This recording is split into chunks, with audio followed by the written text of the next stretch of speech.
नरेंद्र मोदी ने मीटिंग में बीजेपी नेताओं से ऐसा क्या कहा कि एंकर रूबी का लियाकत ट्रोल हो गई। आइए बताते हैं इस रिपोर्ट में। मंगलवार 17 जनवरी को बीजेपी के 2 दिन की राष्ट्रीय कार्यकारिणी की बैठक खत्म हुई। बैठक में पीएम नरेंद्र मोदी ने तमाम नेताओं को कुछ बड़ी नसीहतें और सुझाव दिए। गलत बयानबाजी न करने की सलाह दी। खबर है कि हाल ही में पठान फिल्म को लेकर हुए विवाद पर भी पीएम ने जरूरी बातें कही। उन्होंने नेताओं से कहा है कि आने वाले चुनाव के लिए मेहनत में कोई कमी नहीं रहनी चाहिए। मीटिंग में सभी राज्यों और केंद्रीय कमेटी के पदाधिकारी बैठे थे। आइए बताते हैं मीटिंग में क्या क्या बात हो रही थी। पहली बात, मुस्लिम समाज पर गलत बयानबाजी न करें। आज तक में छपी रिपोर्ट के मुताबिक अपने संबोधन में पीएम ने पार्टी के नेताओं को मुस्लिम समाज से मेलजोल बढ़ाने और गलत बयानबाजी न करने की भी बात कही। उन्होंने कहा कि बोहरा, पसमंदा और पढ़े लिखे मुस्लिमों तक भी हमें सरकार की नीतियाँ लेकर जानी है। हमें समाज के सभी अंगों से जुड़ना है और उसे अपने साथ जोड़ना है।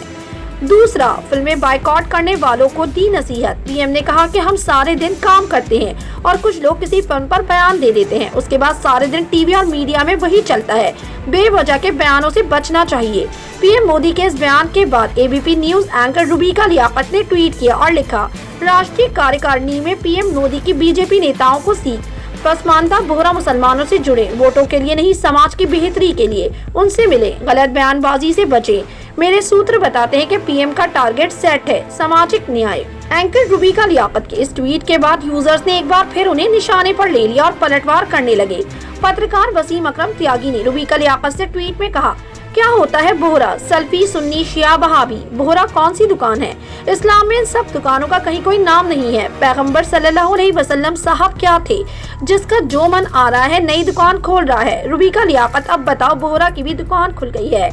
तो यूथ कांग्रेस से जुड़े अखिलेश ने लिखा, पीएम को टारगेट का तो पता नहीं मैडम जी, परंतु आपका टारगेट सेट है, सत्ता पक्ष की चापलूसी करना। आपको मास मीडिया की पढ़ाई के दौरान यही पढ़ाया गया था क्या? देश के संस्थान को खत्म कर दिया गया है। सत्ता पक्ष से सवाल पूछने के बजाय चाटुकारिता कर रही हैं आप, शर्म आनी चाहिए आपको। तो समाजवादी पार्टी के प्रवक्ता राजीव राय ने रूबी का लियाकत से पूछा, बाकी मुसलमानों से मिलने पर सामाजिक न्याय नहीं हो पाएगा? तो राष्ट्रीय उलेमा काउंसिल संगठन से जुड़े तलहा रशीदी ने एंकर से कहा, शर्म तुमको मगर आती नहीं। ये कौन सा और कैसा सामाजिक न्याय है जो मुसलमानों को बांटकर कुछ जाति फिरके को जोड़ने की बात करता है और आप जैसी बेईमान लोग उसे जस्टिफाई करते हैं। माइनॉरिटी स्कॉलरशिप बंद करके, मदरसों का फंड बंद करके, घरों से बेघर करके, मुसलमानों को बांट करके उनसे जुड़े। वाह। आदर्श धनेंद्र नाम के ट्विटर यूजर ने पूछा, नरोत्तम मिश्रा, प्रज्ञा ठाकुर को आप केंद्र में सामाजिक न्याय मंत्री भी बनाएंगे क्या मोदी जी? आपको बता दें, इस साल 9 राज्यों में होने वाले विधानसभा चुनाव के लिए बीजेपी ने तैयारियां शुरू कर दी हैं। कौन से 9 राज्य? छत्तीसगढ़, मध्य प्रदेश, राजस्थान, कर्नाटक, त्रिपुरा, मेघालय, नागालैंड, मिजोरम और तेलंगाना। साथ में संभावना है कि जम्मू कश्मीर में भी चुनाव है।